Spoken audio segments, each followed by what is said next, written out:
ये कहानी है एक ऐसे इंसान की जो एक बहुत ही बड़ा स्टैंड अप कॉमेडियन बनना चाहता है। वो टैलेंटेड भी खूब है, पर वो ज़्यादा स्ट्रगल नहीं करना चाहता और सीधा एक बड़ा मुकाम पाना चाहता है। कहानी शुरू होती है जेरी लैंगफोर्ड से, जो कि यूएस में काफ़ी बड़ा स्टैंड अप कॉमेडियन है और अपना टॉक शो जेरी लैंगफोर्ड के लिए काफ़ी फेमस है। जेरी आज जैसे ही अपने शो से बाहर निकलकर अपनी गाड़ी में आ रहा होता है, तभी लोगों की भीड़ उसे घेर लेती है। जेरी जैसे तैसे इनसे बचते हुए अपनी गाड़ी के अंदर बैठ जाता है, लेकिन असली मुसीबत तो गाड़ी के अंदर ही थी और उसकी गाड़ी में एक माशा नाम की फ़ैन उससे लिपट कर उसको किस करने लगती है।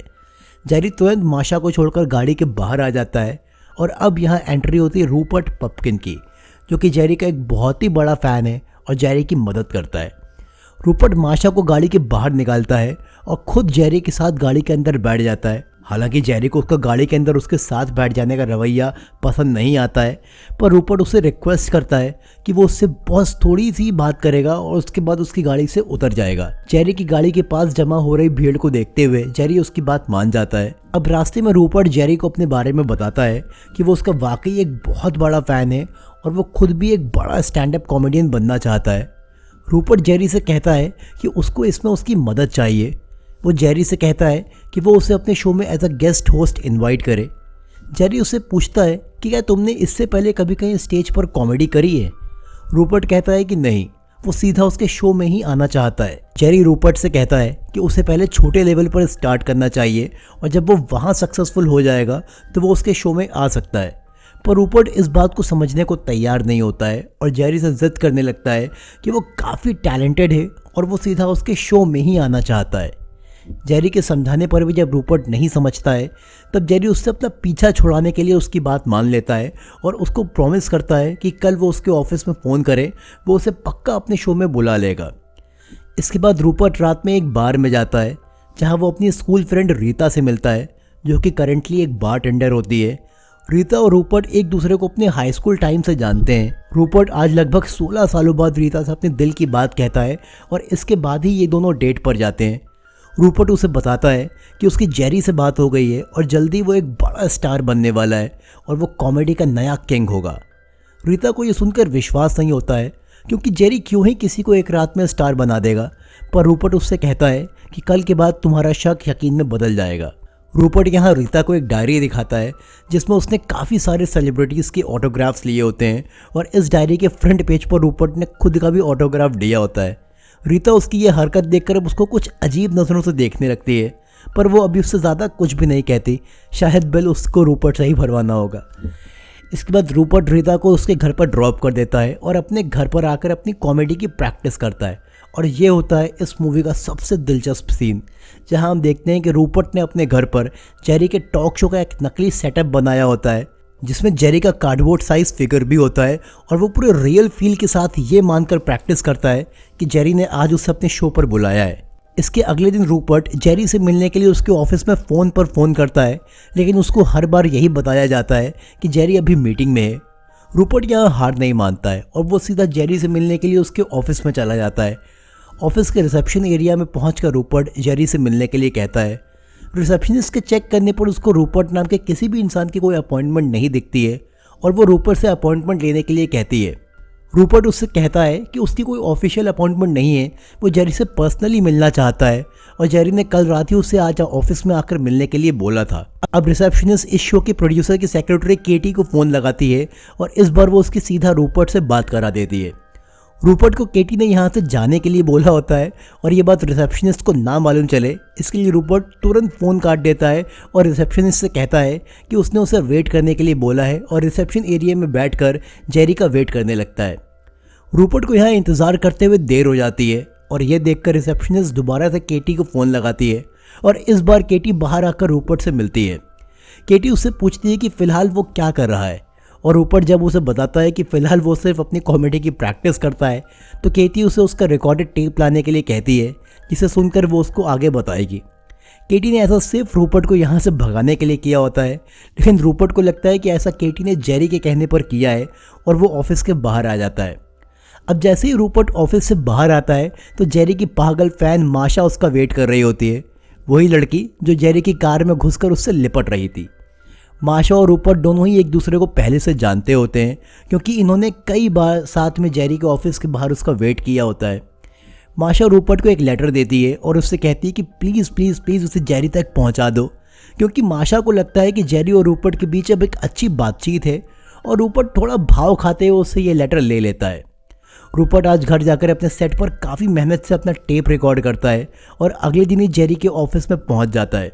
रूपर्ट के ऑफिस पहुंचने पर केटी आकर उसका टेप ले लेती है और कहती है कि वो इसे सुनने के बाद उसको कल तक इन्फॉर्म करेगी। रूपर्ट उससे जेरी के बारे में पूछता है और जब वो बताती है कि जेरी अभी मीटिंग में है तो वो जाने के बजाय वहीं रिसेप्शन एरिया में बैठ जाता है और कहता है कि कोई बात नहीं, वो यहाँ बैठे बैठे जेरी का इंतज़ार करेगा और उससे मिलकर जाएगा। लेकिन केटी उसको समझाती है कि वो फ़िलहाल यहाँ से जाए, वो जितनी जल्दी हो सकेगा उतनी जल्दी उसके बारे में उसको बताएगी और रूपर्ट इसके बाद ही यहाँ से बाहर आ जाता है। अगले दिन रूपर्ट से पहले माशा जेरी के ऑफिस के बाहर पहुंच जाती है और जेरी को अकेले वॉक करते हुए देख लेती है। माशा जेरी का पीछा करने लगती है और जेरी भी अपनी इस फैन को पहचान जाता है और उससे बचते हुए अपने ऑफिस के अंदर भाग जाता है। इसके थोड़ी देर बाद ही माशा रूपर्ट को भी जेरी के ऑफिस में जाते हुए देख लेती है। रूपर्ट ऑफिस में जाकर केटी से मिलता है। केटी उससे कहती है कि हमने तुम्हारा टेप सुना है, तुम्हारा काम वाकई काफ़ी अच्छा है, पर जेरी के साथ काम करने के लिए थोड़े इम्प्रूवमेंट की ज़रूरत है। तुम अभी के लिए हमारे शो में नहीं आ सकते हो और फिलहाल शहर के कुछ छोटे क्लब्स हैं उसमें काम करो और जब वहाँ काम करने लगना तब हमें ज़रूर एक बार कांटेक्ट करना। अब रूपर्ट को लगता है कि ऐसे तो वो जेरी से नहीं मिल पाएगा और केटी के मना करने के बाद भी वो जेरी से मिलने की जिद करता है और वहीं बैठकर उसका वेट करने लगता है। रूपर्ट अब काफ़ी देर तक यहाँ बैठा वेट कर रहा होता है और रिसेप्शनिस्ट उससे बाहर जाकर वेट करने के लिए बोलती है, पर वो नहीं मानता है। तो रिसेप्शनिस्ट इस बात पर ऑफिस सिक्योरिटी हेड को बुला लेती है और वो रूपर्ट को समझाते हुए ऑफिस से बाहर ले जाता है। रूपर्ट के ऑफिस के बाहर आते ही माशा उससे पूछती है कि क्या उसने उसका लेटर जेरी को दिया। इस पर रूपर्ट कहता है कि वो बाद में देगा क्योंकि फ़िलहाल जेरी ऑफिस के अंदर नहीं है। और अब माशा उससे कहती है कि तुम्हें बेवकूफ़ बनाया जा रहा है क्योंकि उसने थोड़ी देर पहले खुद जेरी को ऑफिस के अंदर जाते हुए देखा था। अब इस बात पर रूपर्ट के अंदर जोश आ जाता है और वो फिर से रिसेप्शन पर जाकर जेरी के लिए पूछता है। रिसेप्शन पर उससे फिर से यही कहा जाता है कि जेरी ऑफिस में नहीं है, लेकिन इस बार रूपर्ट उनकी बात नहीं मानता है और ऑफिस में अंदर घुसकर जेरी को ढूंढने लगता है और उसकी इस हरकत पर ऑफिस के सिक्योरिटी पर्सनल उसको पकड़कर ऑफिस बिल्डिंग से बाहर निकाल देते हैं और कहते हैं कि अगली बार अगर वो यहाँ दिखाई पड़ गया तो वो उसे पुलिस के हवाले कर देंगे। अब रूपर्ट का माशा के सामने भी मजाक बन जाता है क्योंकि अब वो भी समझ गई थी कि रूपर्ट जेरी के लिए कुछ भी नहीं है। रूपर्ट ये सब होने के बाद भी हार नहीं मानता है और इसके कुछ टाइम बाद जेरी से मिलने के लिए वो रीता के साथ जेरी के कंट्री हाउस पर चला जाता है।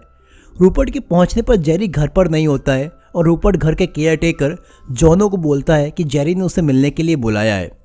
रूपर्ट को वो केयरटेकर बिना जेरी के घर के अंदर आने के लिए मना करता है, पर रूपर्ट उसका नाम भी पहले से जानता होता है और वो जब उसे ये बताता है कि जेरी फिलहाल गोल्फ खेलने गया है तो वो केयरटेकर उसको जैसे तैसे घर के अंदर आने के लिए अलाउ कर देता है। रूपर्ट और रीता जेरी के इस बड़े घर को एक्सप्लोर करने लगते हैं और वहाँ काफ़ी मज़ा करते हैं, पर थोड़ी ही देर में जेरी गोल्फ खेलकर वापस आ जाता है और रूपर्ट को यहाँ देखकर काफ़ी ज़्यादा गुस्सा होता है। जेरी तुरंत के तुरंत रूपर्ट को यहाँ से जाने के लिए बोलता है और कहता है कि अगर तुम यहाँ से नहीं गए तो मैं पुलिस को बुला लूँगा।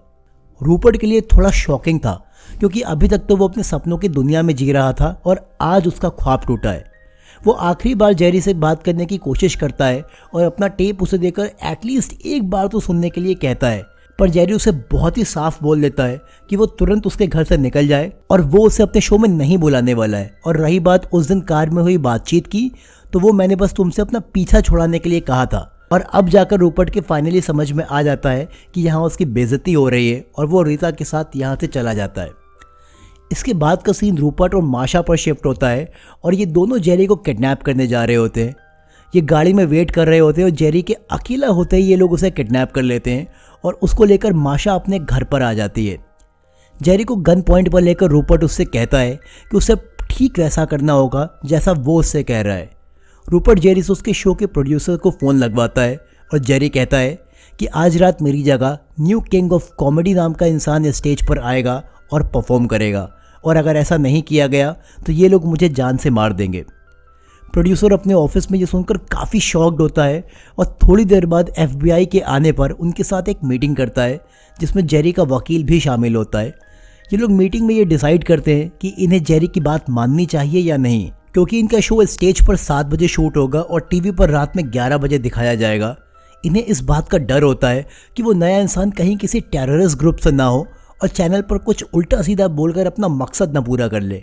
पहले तो ये लोग इस चीज़ के लिए तैयार नहीं होते हैं, पर वहाँ बैठा जेरी का वकील जब इन पर प्रेशर बनाता है कि जेरी की जान खतरे में है और ये ऐसा नहीं कर सकते हैं, तो फाइनली ये लोग जेरी की मौत पर आए खतरे को कंसिडर करते हुए उस नए इंसान को कॉमेडी करने के लिए अलाउ कर देते हैं।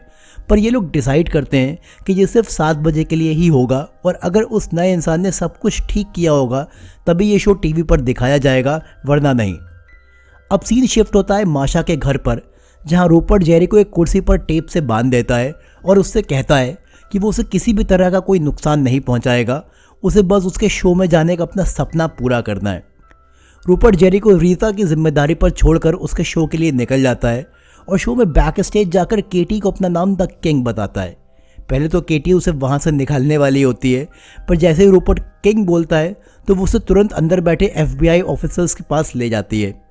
FBI की इंटेरोगेशन में रूपर्ट उन्हें बताता है कि उसी ने ही जेरी को किडनैप किया है और फिलहाल वो एक घर में कुर्सी से बंधा हुआ है, पर वो ये बताने से मना कर देता है कि उसने जेरी को कहाँ पर बांध कर रखा है और साथ ही में वार्न करता है कि अगर उसे शो नहीं करने दिया गया तो जेरी की जान चली जाएगी। वो कहता है कि जब तक शो टीवी पर नहीं दिखाया जाएगा तब तक वो जेरी के बारे में कुछ भी नहीं बताएगा और अब मजबूरी में शो के प्रोड्यूसर को रूपर्ट की बात माननी पड़ती है। दूसरी तरफ माशा अपने घर पर जेरी को सीड्यूस करने की कोशिश करती है। वो उसके सामने एक सेक्सी ड्रेस पहनकर उसके करीब आने लगती है और उसके मुंह पर बंधा टेप खोल देती है। इधर जेरी के शो पर आज जेरी की जगह रूपर्ट को कॉमेडी करने के लिए the new king of comedy के नाम से स्टेज पर बुलाया जाता है और रूपर्ट फाइनली यहाँ अपनी परफॉर्मेंस देता है। रूपर्ट स्टेज पर कॉमेडी करके सबका दिल जीत लेता है और लोग उसको काफ़ी पसंद करते हैं। वो मजाक मजाक में लोगों से ये भी कह देता है कि उसने इस शो में आने के लिए जेरी को किडनैप किया है, पर लोग उसकी इस बात को सीरियसली नहीं लेते हैं और उन्हें लगता है कि वो कॉमेडी कर रहा है। पर रूपर्ट लास्ट में उनसे कह देता है कि कल तुम लोगों को मेरी ये बात ज़रूर सच लगेगी। शो के बाद FBI रूपर्ट को अपनी गिरफ्त में ले लेती है और उससे एक बार दोबारा जेरी के बारे में पूछती है, पर उसका अभी भी वही जवाब होता है जो उसने पहले दिया था कि अभी शो को टीवी पर आना बाकी है। अब हम माशा को देखते हैं जो कि जेरी के मुंह पर से टेप हटाने के बाद उसको किस करने जा रही होती है। जेरी माशा को बाकी लगा हुआ टेप भी हटाने को कहता है और माशा को लगता है कि जेरी अब माहौल के हिसाब से शायद उसको प्यार करना चाहता है और वो उस पर लगा सारा का सारा टेप हटा देती है। टेप हटते ही जेरी माशा से उसकी गन छीन लेता है, पर अब उसे मालूम चलता है कि ये गन नकली है और माशा और रूपर्ट ने टॉय गन दिखाकर उसको किडनैप किया था। जेरी गुस्से में आकर माशा को एक जोर का थप्पड़ मारता है और घर से भाग जाता है। अब 11 बजने में थोड़ी देर बची होती है और रूपर्ट FBI के साथ रीता के बार में पहुंचता है और रीता को सरप्राइज़ देने के लिए उसके बार में लगा टीवी ऑन करके रीता को अपना शो दिखाता है जिसमें वो the new king of comedy बना होता है। रीता को भी विश्वास नहीं होता है कि रूपर्ट ने ये कैसे कर दिखाया और FBI को जैसे ही मालूम चलता है कि जेरी अब सेफ है तो वो रूपर्ट को अरेस्ट कर लेती है। रूपर्ट को जेरी की किडनैपिंग केस में 6 साल की सज़ा सुनाई जाती है, पर अब तक रूपर्ट ने अपना काम कर दिखाया होता है और वो अपने कारनामे से the new king of comedy sensation बन गया होता है। उसका शो 87 मिलियन अमेरिकन पब्लिक ने देखा होता है और उसकी पब्लिक में एक तगड़ी डिमांड बन जाती है। रूपर्ट को सिर्फ 2 साल और 9 महीने बाद ही पेरोल पर जेल से छोड़ दिया जाता है और छूटते ही उसको एक नया कॉमेडी शो होस्ट करने को मिल जाता है, जहां उसकी परफॉर्मेंस से पहले ऑडियंस बेसब्री से उसका इंतज़ार कर रही होती है और फाइनली वो एक स्टार बनकर शो करने स्टेज पर आता है और इसी के साथ मूवी की कहानी भी यहीं पर ख़त्म हो जाती है। दोस्तों, ये मूवी एक सटायर कॉमेडी है और सेलिब्रिटी कल्चर की दीवानगी के बारे में बताती है, जहाँ एक इंसान खुद को भी उन चमकते सितारों के बीच देखना चाहता है और उसके लिए गलत या सही कुछ भी मायने नहीं रखता है, क्योंकि वो पहले से ही अपने आप को एक सेलिब्रिटी मान चुका होता है और एक सेलिब्रिटी को एक नहीं बल्कि कितने रूपर्ट पपकिन जैसे लोगों को इग्नोर करना पड़ता है या फिर उनसे झूठ बोलकर वादा करना पड़ता है। वीडियो पसंद आया हो तो आप वीडियो को लाइक करिए, इस पर कमेंट करिए और हो सके तो उसे शेयर भी करिए। फिर मिलता हूँ आपसे एक ज़बरदस्त कहानी के साथ, तब तक आप लोग अपना ख्याल रखिए। Good bye.